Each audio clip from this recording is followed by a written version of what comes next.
Bismillahirrahmanirrahim. Assalamualaikum warahmatullahi wabarakatuh. Alhamdulillah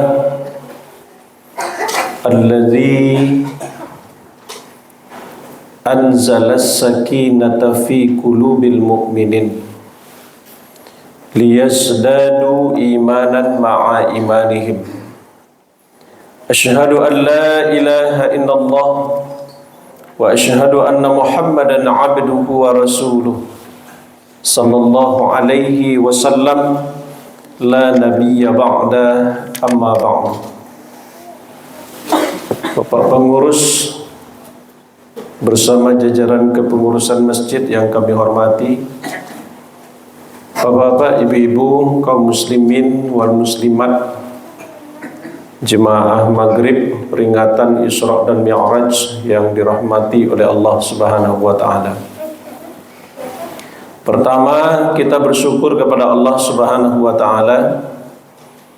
Alhamdulillah, kita pada maghrib kali ini Allah masih memperkenankan kita untuk sama-sama hadir di masjid yang kita muliakan ini.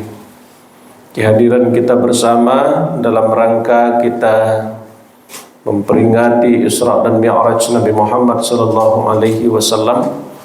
Mudah-mudahan kita Bapak Ibu dapat mengaktualisasikan nilai-nilai yang terkandung dalam perjalanan spiritual, yaitu Isra dan Mi'raj Nabi Muhammad sallallahu alaihi wasallam. Kemudian salawat dan salam kita buat junjungan alam sebagai rahmatan lil alamin Nabi Muhammad sallallahu alaihi wasallam. Allahumma salli ala sayyidina Muhammad wa ala ali sayyidina Muhammad. Bapak-bapak, ibu-ibu, kaum muslimin wal muslimat, jemaah maghrib rahimakumullah, untuk mengukuhkan sebuah perjalanan Isra dan Mi'raj itu Allah sampaikan di dalam Al-Quran surah yang ke-17 ayat yang pertama. A'udzu billahi minasyaitonir rajim. Bismillahirrahmanirrahim.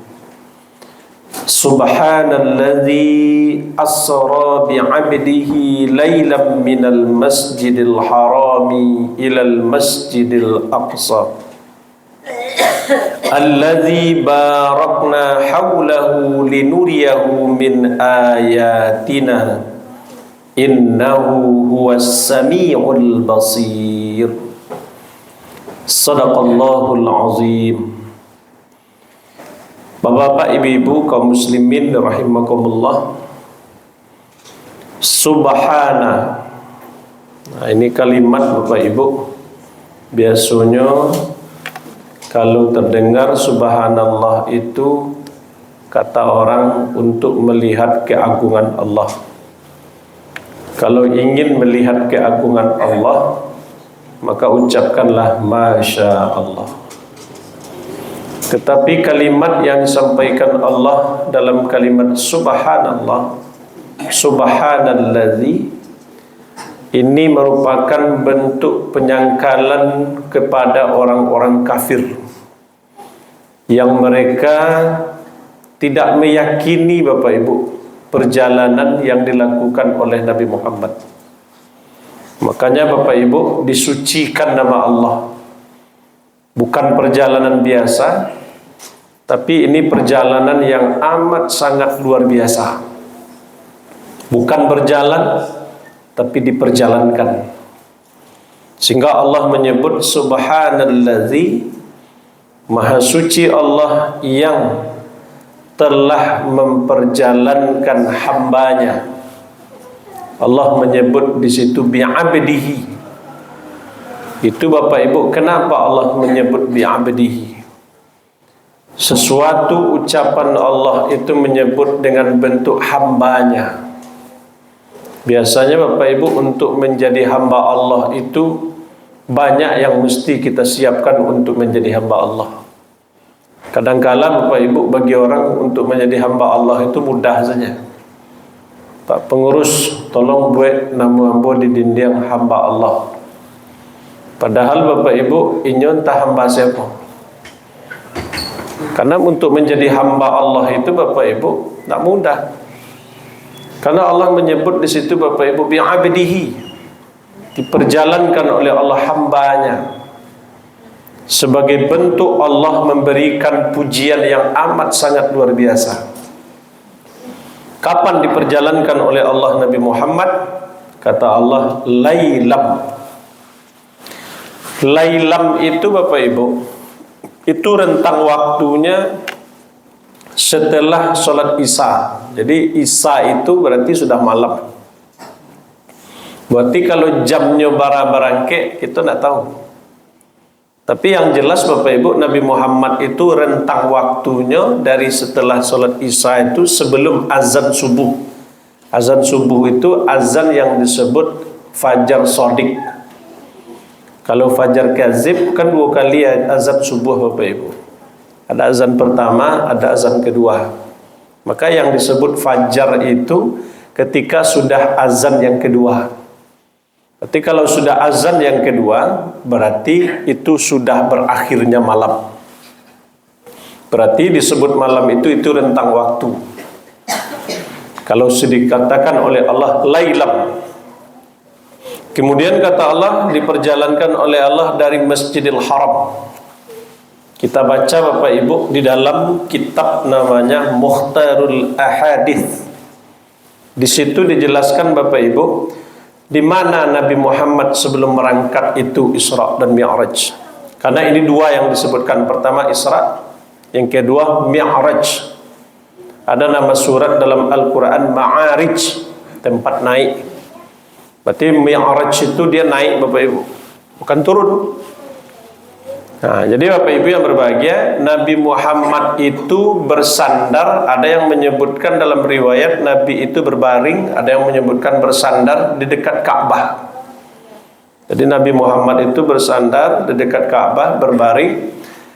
Maka kata Nabi, atani, datang kepadaku, kata Nabi Muhammad, Jibril alaihi salam, malaikat Jibril. Malaikat Jibril itu datang ketika Nabi berada di dekat Ka'bah. Maka dikala itu didekati Nabi, langsung dia membedah dada Nabi. Jadi dada Nabi itu Bapak Ibu dibedah. Dibedah dada Nabi itu bukan untuk kali yang pertama. Berarti waktu kecil dulu sudah pernah juga dibedah dadanya. Kata Rasulullah, dibedah dadaku, kata Nabi. Setelah itu apa yang dilakukan oleh malaikat Jibril? Dimasukkanlah iman ke dalam hati itu, kemudian dibersihkan dengan air Zam-Zam. Jadi dibuka, diambil hati, dimasukkan iman, kata Nabi. Kemudian fawusila bima'i Zam-Zam, maka dibasuh hati itu dengan air yang amat sangat suci, dengan air Zam-Zam. Setelah dibersihkan dengan air Zam-Zam Bapak Ibu, kemudian dimasukkan lagi kepada tempat yang semula. Nah, ditutup lagi dada Nabi. Berarti malaikat Jibril itu Bapak Ibu ahli bedah. Kan ahli bedah Bapak Ibu, dibedah dadanya. Nah, setelah Bapak Ibu dipertemukan lagi, kata Rasul, didatangkan dawab. Dawab itu artinya hewan, binatang. Binatang itu kata Nabi dalam hadis disebutkan dunal baghli. Dunal baghli wa fawqal himar. Itu Bapak Ibu lebih rendah daripada kalau orang Arab menyebutnya bagal. Bighal. Kalau dia tulisannya bighal atau bagal. Yang bighal ini apa Bapak Ibu? Yang bighal ini peranakan dari kuda betina dikawinkan dengan keledai jantan, maka hasil perkawinannya itu disebut dengan bagal atau bighal. Kata Nabi, dunal bighal, lebih rendah daripada bagal atau bighal.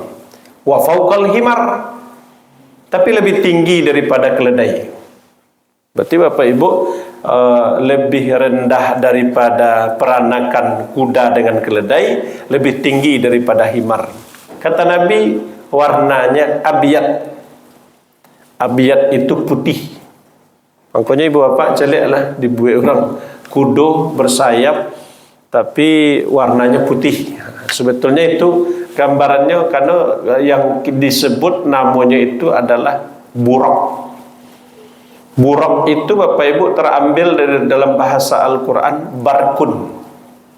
Barkun itu artinya kilat.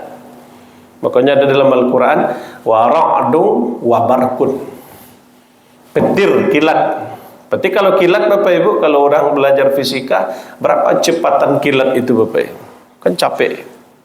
Berarti makanya disebut Bapak Ibu, baru duduk saja Nabi, baru tata lacah aja, tibanya di Masjidil Aqsa langsung.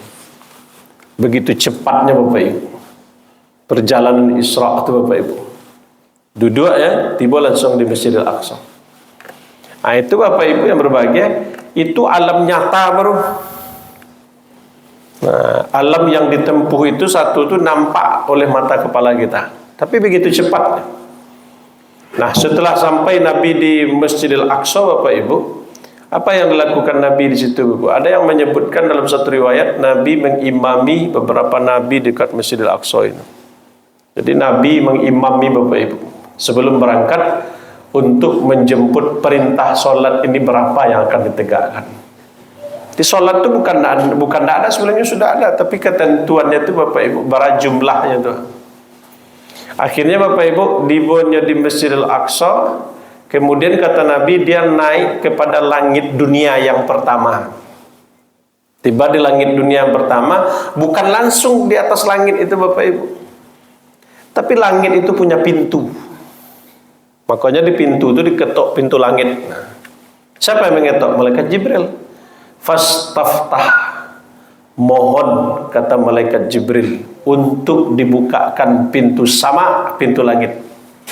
Dibuka pintu langit. Man anta? Siapa engkau? Siapa gitu. Jibril. Oh Jibril. Ini caliak yang bersama Jibril. Man ma'aka? Siapa yang bersama engkau Jibril? Muhammad. Oh Muhammad. Wa qad ursila. Apakah Muhammad itu sudah diutus oleh Allah untuk lewat pada langit yang pertama ini? Naam, kata malaikat Jibril. Ya. Nah, kalau sudah, silakan tafadhal masuk. Masuklah di langit yang pertama Bapak Ibu. Di langit yang pertama Allah berikan kejutan hebat untuk Nabi Muhammad. Apa yang kejutannya Bapak Ibu? Nabi Muhammad sedang tegak-tegak itu dicaliaknya ada makhluk raksasa. Begitu besar dan tingginya. Sampai Nabi Muhammad menyampaikan kepada malaikat Jibril, ya Jibril, ini siapa makhluk ini Jibril? Karena begitu tinggi Bapak Ibu. Kata malaikat Jibril, ini adalah abuka, bapakmu. Bapakmu, bapak itu maksudnya Nabi Adam. Karena Nabi Adam dalam hadis qudsi Bapak Ibu tingginya 60 hasta. Lebih kurang 29 meter. Oh, tentu tinggi Bapak Ibu. Tanggung raksasa. Baru diucapkan salam assalamualaikum, dijawab oleh Nabi Adam, waalaikumsalam. Apa kata Nabi Adam? Wahai anakku yang soleh, wahai Nabi yang soleh, marhaban di langit yang pertama. Jadi di langit yang pertama itu ucapan Nabi Adam, marhaban. Kalau marhaban itu pilihan katanya menunjukkan begitu yang datang itu bukan orang sembarangan. Kenapa? Orang yang agung. Kalau sempat Nabi Adam nak mengatakan itu agung, Allah mengatakan dalam surah Al-Qalam, wa innaka la'ala khuluqin azim. Engkau benar-benar Muhammad kata Allah mempunyai akhlak yang amat sangat agung. Satu akhlak saja tidak bisa kita mencontohnya Bapak Ibu. Pak contoh kulit-kulit saja. Berbuat elok ya, berbuat elok ya. Bila tu selagi orang berbuat eloklah kepada awak. Tapi Nabi Muhammad tak. Jadi ayat Imam kedua tadi Bapak Ibu. In ahsantum li anfusikum wa in asa'tum falaha. Kalau engkau berbuat baik, maka kebaikan itu tidak untuk orang, untuk diri awak seorang. Kalau buruk itu tidak untuk orang, untuk awak seorang.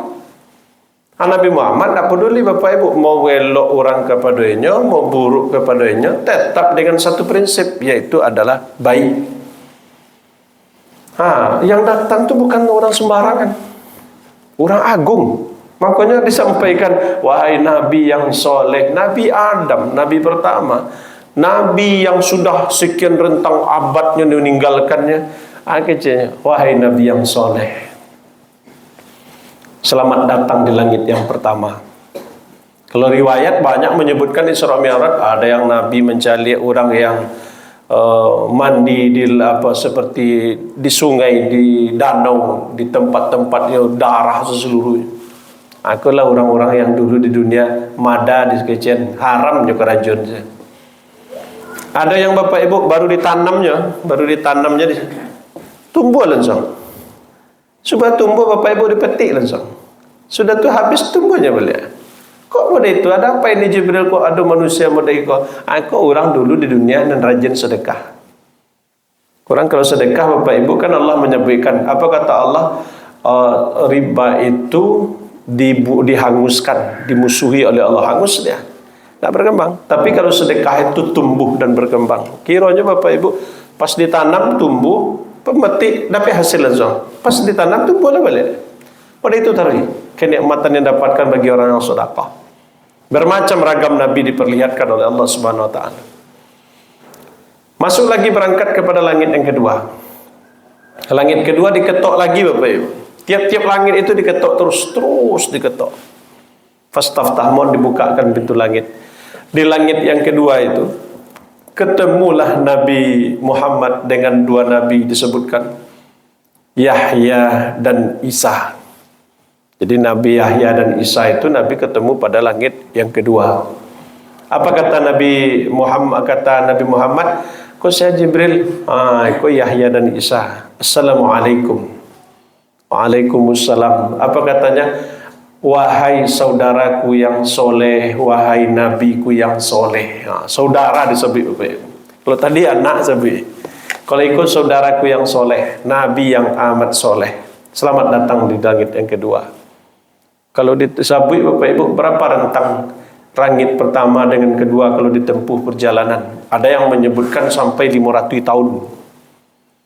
Tidak sampai di umur Bapak Ibu.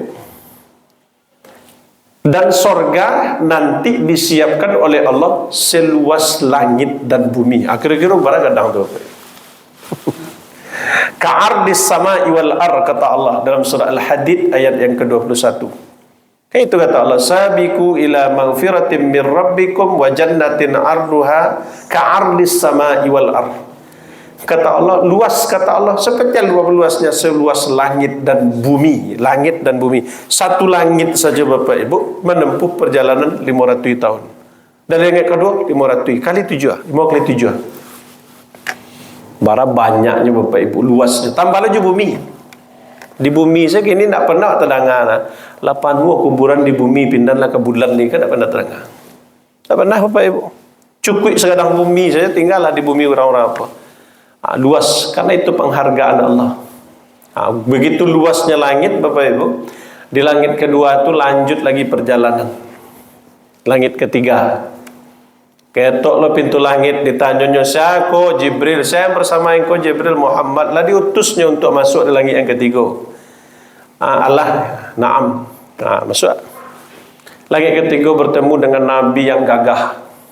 Nabi siapa Bapak Ibu? Nabi Yusuf. Jadi Nabi Muhammad bertemu di langit yang ketiga dengan Nabi Yusuf alaihissalam.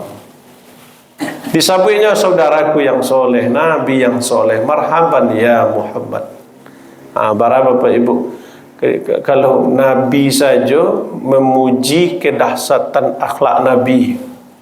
Padahal Nabi-Nabi sebelumnya bukan orang tak soleh, soleh Bapak Ibu. Tapi kenapa Nabi Muhammad, ada apa dengan Nabi? Berarti orangnya amat sangat luar biasa. Kamu masih ingat Bapak Ibu, ada seorang bapak di Jawa Barat kalau tidak salah malu. Ustaz sedang ceramah, Inyo sedang mendengar ceramah. Apa katanya? Ustaz, tanya ambo cik Ustaz sebelum Ustaz tutup. Apa kata beliau? Apakah nanti setelah saya mati bertemu dengan Nabi Muhammad? Itu saja pertanyaan. Akhirnya Bapak Ibu baru saya bertanya, langsung meninggal beliau. Berarti yang ada dalam program otaknya itu adalah rindu bertemu dengan Nabi. Jadi baru saja disebut kalau bisu ambola mati, tidak bisu ada kecik malaikat maut. Ngeceklah dulu je. Serta datang bawa. Kenapa itu Bapak Ibu? Mungkin Allah mengizinkan sebelumnya berpulang menghadap Allah, ada lagi kesempatan mengeceknya. Supaya apa Bapak Ibu? Supaya Allah ingin tahu, orang kau tahu apa isi hati manusia itu sebetulnya. Jadi kita itu akan mati Bapak Ibu berdasarkan kecintaan awak. Cinta awak Bapak Ibu pada itu. Jadi kalau ibu bapak berbagai kondisi mode itulah dia berpulang Bapak Ibu. Yang dirindukannya Nabi, kalau mati yang berbisuk le sobok amboja Nabi. Nak bisuk ada kata malaikat. Ngeceklah dulu setelah berbicara langsung pingsan meninggal. Jadi Bapak Ibu yang berbagai itu langit ketiga pun. Sampai bertemu dengan Nabi Idris. Yang kelima bertemu dengan Nabi Harun. 6 bertemu dengan Nabi Musa. 7 bertemu dengan Nabi Ibrahim alaihissalam. Langit 7 lapis langit itu Bapak Ibu ditempuh dalam rentang waktu tidak begitu lama. Pokoknya lailam. Kok 5 minit di sabuyan tidak ada, kok 10 minit, yang penting malam. Mau 3 jam tidak tahu. Yang penting secara logikanya, analisanya tidak akan mungkin sampai. Dari langit pertama ke dua aja perjalanannya lebih kurang merati tahun. Itu dulu butuh waktu semalam saja. Bapak Ibu, setelahnya di langit yang ketujuh, baru Nabi Muhammad, Bapak Ibu yang berbahagia, bertemu dengan Nabi Ibrahim. Tak lama setelah itu dia dinampakkan oleh Allah namanya Baitul Ma'mur. Baitul Ma'mur itu Bapak Ibu, kalau tiba awak di dunia itu Bapak Ibu, itu namanya tempat orang tawaf. Di langit itu adalah tempat tawaf. Di langit itu Bapak Ibu namanya Baitul Ma'mur. Para malaikat masuk ke dalam Baitul Ma'mur itu, kata malaikat Jibril, 70.000 malaikat masuk tiap hari ke dalam Baitul Ma'mur. Makanya aku pernah baca dalam suatu hadis, ketika ada orang pergi untuk mencari kawan sakit, berapa malaikat mendoakan orang yang pergi Bapak Ibu? 70.000 malaikat. Bukan satu malaikat. Kalau ada ibu bapak, ada orang sakit, payah mencari orang sakit lah, tu berjalan. Kata malaikat dan 70 itu, ya Allah, baguskan perjalanan hidup orang itu di dunia ya Allah. Bukan berngecek ketik Bapak Ibu dalam hadis. Nada munadis minas sama, menyeru dia di hadapan Allah, ya Allah, baguskan perjalanan hidup orang itu di dunia ya Allah. Rancakkan ya Allah, besoklah rancak hidup di dunia, masuknya ke surga ya Allah. Berarti amalan yang dianggap remeh bagi orang, mengunjungi saja. Penghargaan Allah tu, malaikat tu sanangnya mode itu tu Bapak Ibu. Makanya ayat itu jangan sampai lupa kita untuk motivasi kita beramal ibadah. Namanya famay ya'mal mithqala dzarratin khairan yara. Cuma Bapak Ibu, sekecil apapun amal ibadah kita, niscaya kata Allah, engkau akan melihat balasan nantinya. Itu kan melihat orang sakit kan sepele Bapak Ibu. Tapi 70.000 malaikat mengadakan, ya Rob, baguskan perjalanan hidup orang itu ya Allah. Berarti di langit itu Bapak Ibu, malaikat itu berkumpul. Jadi yang lakukan Bapak Ibu, ada doa-doa malaikat. Kau duduk kita dalam majelis ilmu, jangan disangkut ada doa malaikat. Doa malaikat itu 2 disampaikan.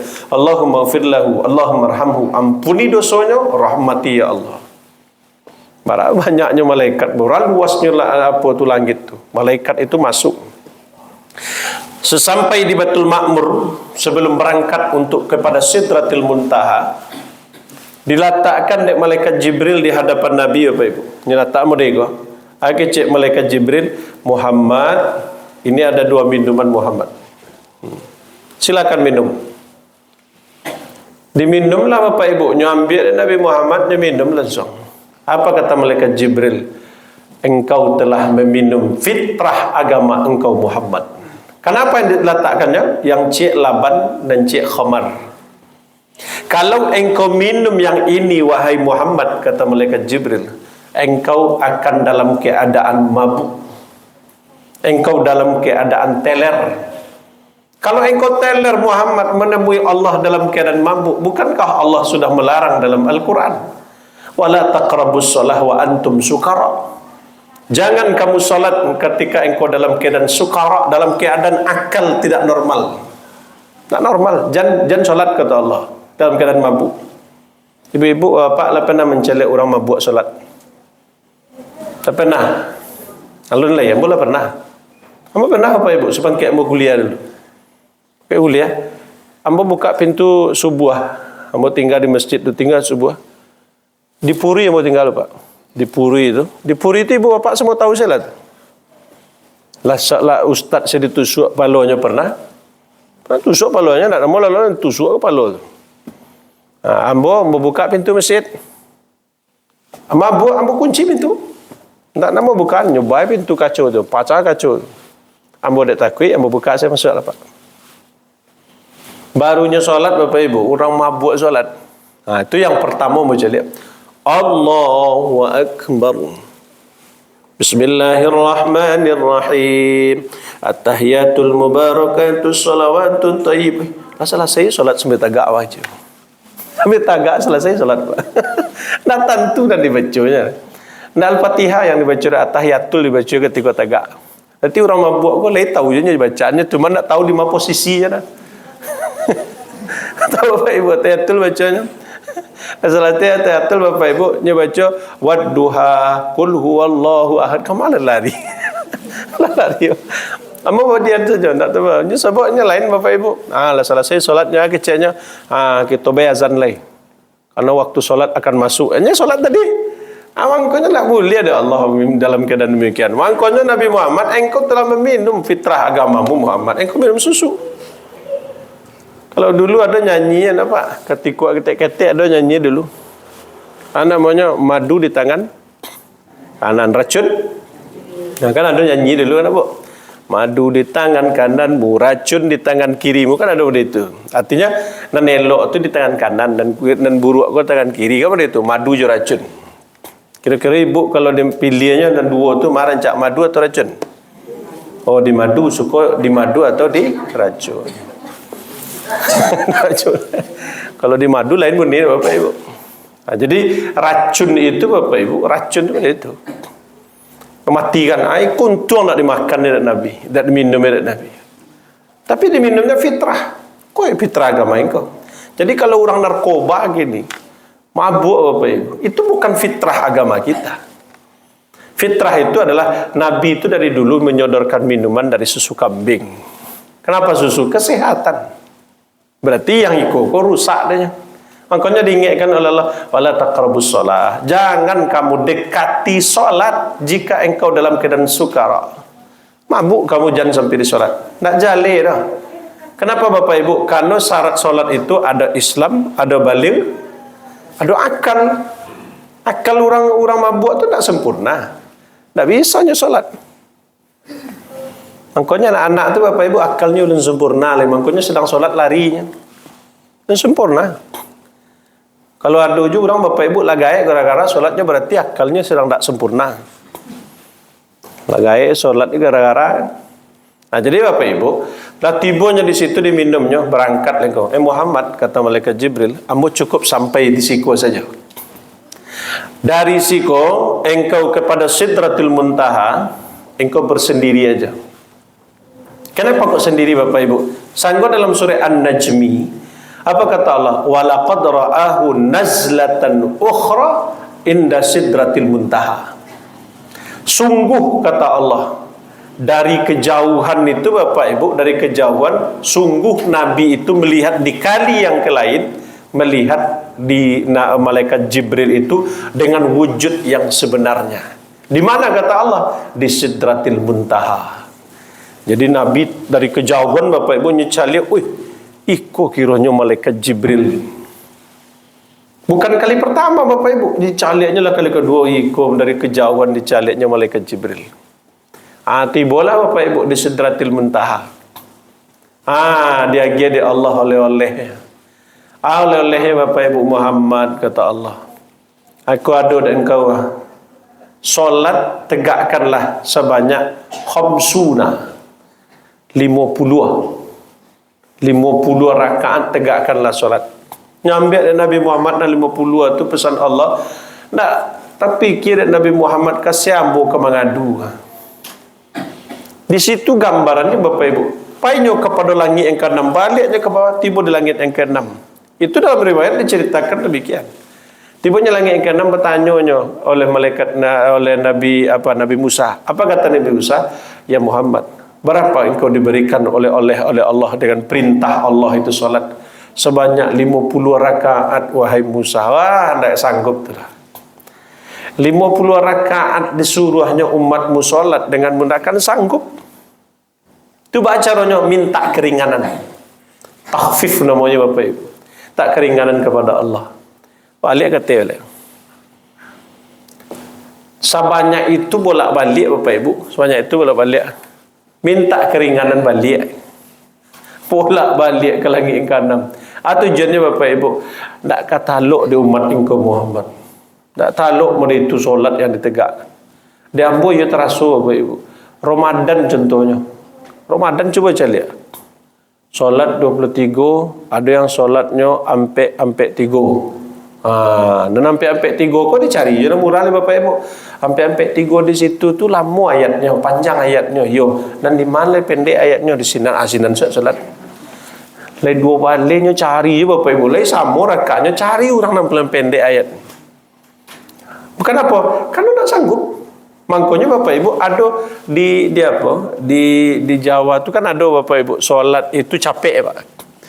Ditelusuri di orang kok sampai capek solat pada itu. Kiranya orang kok dulu malih solat. Akhirnya datang sajalah ke masjid lu, kita pakancang solat beko. Akhirnya solat sudah menjadi tradisi, tidak lagi ibadah jadi. Kan jadi tradisi jadi. Solat tu kan tak boleh Bapak Ibu. As-shalah itu punya aturan. Coba cakap Bapak Ibu. Allahu Akbar. Bismillahirrahmanirrahim. Capek Bapak Ibu. Sudah bismillah dan amin kul huwallahnya sambil rukuk lah kul huwallahnya baca. Karena apa? Karena dek banyaknya rakaat. 50 rakaat diperintah Bapak Ibu. Sanggup. Akhirnya bolak-balik diagiakan oleh Allah Bapak Ibu. Wah, solat 5 waktu untuk engkau Muhammad, untuk umatmu dia gitu 7 rakaat saja. Dengan rincian dan 5 waktu itu 2 ampe 3 ampe. Dan itu pun Bapak Ibu kalau yang sebelumnya 50 rakaat itu 50 itu 1 rakaat 1 pahalanya. Kalau 50 pahalanya. Kalau kini tak 5 waktu 1 waktu 10 tetap je 50. Cuman rakaatnya dikurang. Kira-kira Bapak Ibu kalau sempat ada orang sampai kini tak je terketuk hatinya salat, cara apa lagi Allah memberikan keringanan? Mengantuk engkau iyo. Itu subuh lagi 2 saja. Lagi 2. Kalau sempat subuh aku ampe Bapak Ibu banyak sempoyongan. Banyak roboh. Kau 2 rakaat. 2 rakaat itu Bapak Ibu panjang lu imam baca ayat tu lo ngomel lu. Kamu kalau subuh baca ayat panjang. Ayat pertama. Supaya apa? Supaya Bapak Ibu 2 rakaat dan sampai pendek lu ayatnya dibaca. Baca keluar Allah, baca inna capek mana selesai. Waktu subuh itu mubarak, waktu yang penuh dengan keberkahan. Makanya ibu bapak yang berbahagia, lah dapat solat itu Bapak Ibu di bawah rentang waktu yang 1 malam. Sebetulnya Bapak Ibu yang berbahagia, Allah ingin menunjukkan nilai pesan di dalam perjalanan Isra. Apa itu Bapak Ibu? Perjalanannya, solat itu Bapak Ibu sesuatu yang amat sangat agung di muka bumi. Karena begitu agungnya Bapak Ibu, sehingga bermacam ragam nama solatnya. Solat sunat perhatianlah berapa banyak? Banyak. Akhirnya pertanyaan gitu Bapak Ibu, dengan solat dan waktagaan itu Bapak Ibu, hamba pernah ditanya, Ustaz, solat wajib kok nak solat sunat wak banyak? Hamba biasa solat wajib saja hanya 5 waktu, ya solat sunat tak. Bapak Ibu, apa tujuannya kita solat sunat itu? Tujuannya apa? Tujuannya dalam hadis disebutkan, kalau awak dalam solat wajib itu Bapak Ibu ada kekurangan-kekurangan, karena ada nilai Bapak Ibu, ada yang nilai orang solat itu 1/8, ada 1/7, ada 1/5, 1/6. Ada yang solat tu yang paling tinggi kan 10 aja. Kurang tu. Sunat ikulah untuk yang melengkapi itu Bapak Ibu. Jadi makanya nanti di akhirat ditanya, si fulan bahas solatnya kurang ya Allah. Cari ibadah sunatnya. Ada nak? Ada. Lengkapi dengan itu. Kalau kita nak ada solat sunat, juga akan dilengkapi. Makanya ibadah sunat jangan diremehkan. Kadang orang kalau sunat makan, kalau di kerajaan dapat pahala, ditinggalkan tak dosa. Tidak mau itu kali-kalinya. Kali-kali sunat itu Bapak Ibu, kali-kali sunatnya di kerajuan pahalanya nak tanggung kadangnya. Ditinggalkan bukan tak berdosa, merugi awak. Kalau lah merugi Bapak Ibu, berarti merugi nanti apa ketika solat wajib kita ditanya tidak lengkap, jangan akan ditutup. Padahal Allah ingin solat itu sempurna. Kalau lah sempurna ibadah solat, Bapak Ibu, ini menunjukkan kesempurnaan iman kita. Kalau lah sempurna iman Bapak Ibu, berarti orang tu akan datang sifat tawaduknya, sifat jauh daripada kesombongannya. Jadi kalau ada je orang solat sombong Bapak Ibu, berarti ada sesuatu yang kurang. Sunat pun tak dilakukan. Dia wajib saja pedoman. Bapak Ibu yang berbahagia, ada nak tangkuk di siku Bapak Ibu, Nabi sebelum Isra dan Mi'raj ada kegalauan-kegalauan yang didapatkan karena meninggalnya pamannya yang akan menolong Nabi dalam berdakwah, yang akan membela dari intimidasi orang. Kemudian ada Siti Khadijah yang mensubsidi Nabi berdakwah. Kini orang nan berdua dari segi kekuatan sudah hilang, dari segi dana sudah hilang. Saya akan menolong leh. Gelisah hati Nabi Bapak Ibu. Khadijah lah meninggal. Abu Talib yang akan menolongnya biasanya nak tahu orang sekeliling tu mau melawan Nabi. Kini lah meninggal. Apa Allah kasih solat itu Bapak Ibu untuknya? Supaya Bapak Ibu kegelisahan manusia itu diangkat dengan solat. Makanya Nabi mengatakan waju'ilatis solat, jadikan solat itu oleh Allah jadi Bapak Ibu qurrata a'yun, sebagai penenang terhadap hati dan kita. Mata awak sajuk, hati pikiran kita tenang. Itu sebetulnya Allah hadirkan solat itu bagi kita. Makanya solat itu Bapak Ibu jangan sampai awak meninggalkan solat. Awak solat sunat pelengkap. Ustaz, kami dalam perjalanan ada lagi solatnya. Anda maunya Bapak Ibu? Solat jamak. Jamak, qasar, kan begitu. Tujuannya apa? Keringanan. Pertanyaan jemaah ambo, Ustaz, ambo selama ko dinas mau keluar daerah, mau nak mau ambil jamak qasar. Baik itu, ambo kan bisa menempuh, misalnya di masjid itu, berarti apa Tuhan bagi jemaah? Bisa memperkirakannya sampai di situ Bapak Ibu, bisa memperkirakannya. Allah punya sedekah terhadap hambanya. Maka sedekah Allah kepada hambanya itu adalah solat yang kita ringkas, yang disebut dengan qasar. Tak sanggup kita Bapak Ibu jalan model itu, ada jamak wal qasar, ada jamak himpun, ada jamak qasar menghimpun diringkas, ada qasar saja. Jadi perjalanan kita ku aman Bapak Ibu. Jangan pakai channel pun nak mau ambil dah. Di sedekah keringanan Allah nak mau ambil sombong nak jadi hamba. Jadi Ibu apa yang berbahagia, kira-kira gambaran model itulah Bapak Ibu. Solat ikut ada nilai yang dapat dari situ. Kalau dicari Bapak Ibu yang namanya solat itu ada bahaya meninggalkan solat, dimubali ancamannya. Dimubali musabih ancaman Bapak Ibu, mubali ancaman. Orang yang betul-betul menjaga solatnya, dia tiket sampai di surga Firdaus. Itu nan menjaga tak? Makanya Allah itu ingin dengan solat yang dia jampui oleh Nabi itu Bapak Ibu, jangan sampai sekedar solat saja, tapi jadikan solat itu hafizun. Kita jago solat kita. Sampai di situ ada Bapak Ibu yang bertanya. Ada Bapak Ibu yang bertanya nak. Kadang-kadang aku lah tiba di luar, aku tanya je Ustaz, itu yang nambah apa? Ada Bapak Ibu yang bertanya? Tak ada Bapak Ibu yang bertanya? Ya Pak. Ustaz, terkait dengan sholat jamak dan qasar, itu sebenarnya diambil di kesempatan pertama atau yang kedua? Jadi Bapak Ibu, masalah jamak dan qasar itu diambil pertama, kedua. Di kedua-duanya boleh. Kenapa boleh kedua-duanya? Karena ada namanya jamak takdim, ada namanya jamak takhir. Kalau takdim, japui dan dibawa ke bawah katih. Model zuhur jasar. Sholat asar itu dikerjakan di waktu zuhur, itu namanya takdim, didahului. Kalau zuhur ditarik ke waktu asar, namanya takhir. Maghrib dengan isya, sholat isya itu dilakukan di waktu maghrib, itu namanya takdim. Sholat maghrib dilakukan di waktu isya, namanya takhir. Berarti kedua-duanya boleh. Ibu bapak berangkit dari Siko jam 1:30 balik contohnya. Pai ke Pekanbaru, itu contohnya. 1:30 balik, lah masuk waktu biko salah dia di waktu asar solat kau berarti takhir. Tapi kalau kitchennya berhenti lo alus setengah jam, kalau sajam perjalanan berhenti, berarti solat zuhurnya di perjalanan. Kebetulan di masjid itu ada orang solat berjemaah, solat di situ dulu. Setelahnya solat sampai rakaat, nanti lakukan lagi setelah solat itu 2 rakaat, karena sudah dalam perjalanan. Itu namanya jamak wal qasar. Jamak jo qasar.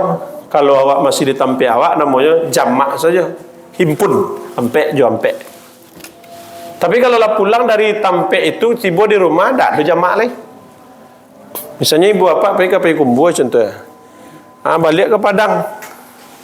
Kalau dapat bapak ibu sebelum sampai di Padang jamak dalam perjalanan dulu. Jangan sampai tiba di rumah. Kalau tiba di rumah, kalau di rumah saja jamak tak boleh. Walaupun ada perbedaan pendapat, hanya sebagian kecil yang membolehkan. Tapi mayoritas yang rajih yang paling kuat itu nak membolehkan.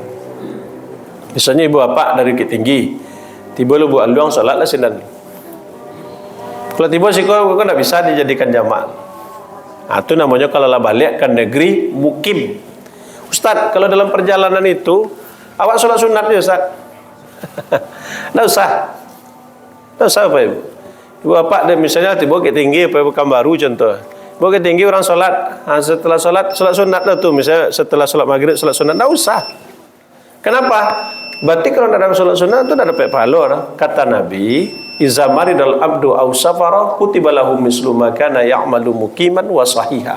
Apabila seorang hamba itu sakit atau dalam perjalanan, dua tu, sakit dalam perjalanan. Kutiba lahu, dituliskan baginya orang nan sakit, orang nan musafir, seperti pahala ketika dia lakukan waktu bermukim, waktu dia sehat. Maksudnya apa? Kalau orang sakit, inyo sakit gini, masuk rumah sakit, tidak bisa datang ke masjid berjemaah. Karena sakitnya membuat tidak bisa orang kau mengantarkan. Biasa rajin solat berjemaah, masih rajin solat ke masjid. Kini tidak mampu lah. Atau solat saja di rumah, tidak ada yang kemantar di rumah solat. Solat dia sendiri saja di rumah, tetap dipandang berpahala berjemaah. Tapi syaratnya sewaktu sehat dulu beribadah di tempat yang dibiasakan. Musafir pada itu juga. Ibu bapak nak melakukan solat sunat di situ, tetapi pahala solat sunatnya tetap didapatkan. Makanya tak usah dilakukan solat sunat, kecuali solat sunat fajar Nabi tak pernah tinggalkan. Jadi kalau ibu bapak perjalanan jauh, solat sunat fajar jangan ditinggal loh. Pahalanya hebat. Haji hebat bapak ibu bapak dari rumah tiba di masjid, orang ka iqamat lay, waktu tinggal seketik lay, awak ka solat sunat dulu mah Ustaz, yang tahiyatul masjid atau solat sunat qabliyah subuh atau solat fajar? Solat sunat fajar dulu. Kata Nabi, orang yang melakukan solat sunat fajar itu dia dapat bonus solat tahiyatul masjid dengan 2 rakaat. Dapat bonus. Jadinya solat sunat fajar tapi dapatnya salat sunat tahiyatul masjid. Karena waktu yang membatasi kita ya Pak. Mudah-mudahan Bapak Ibu yang berbahagia itu saja. Walaupun Isra Mi'raj kita lah sama aja setelah Isya dari jam 7 macam mana, jam 7 8 kurang 10 akanlah sama saja jam tu. Allah Bapak Ibu, mudah-mudahan apa yang kita sampaikan malam kini dimudahkan oleh Allah Subhanahu wa taala, hidup kita dengan ibadah salat. Mungkin hari ini orang dengan digitalnya mudah berkomunikasi, salat pun ada komunikasi kita dengan Allah Subhanahu wa taala. Itu saja Bapak Ibu yang dapat saya sampaikan. Mudah-mudahan bermanfaat. Subhanakallahumma wa bihamdika asyhadu an la ilaha illa anta astaghfiruka wa atubu ilaik. Assalamualaikum warahmatullahi wabarakatuh.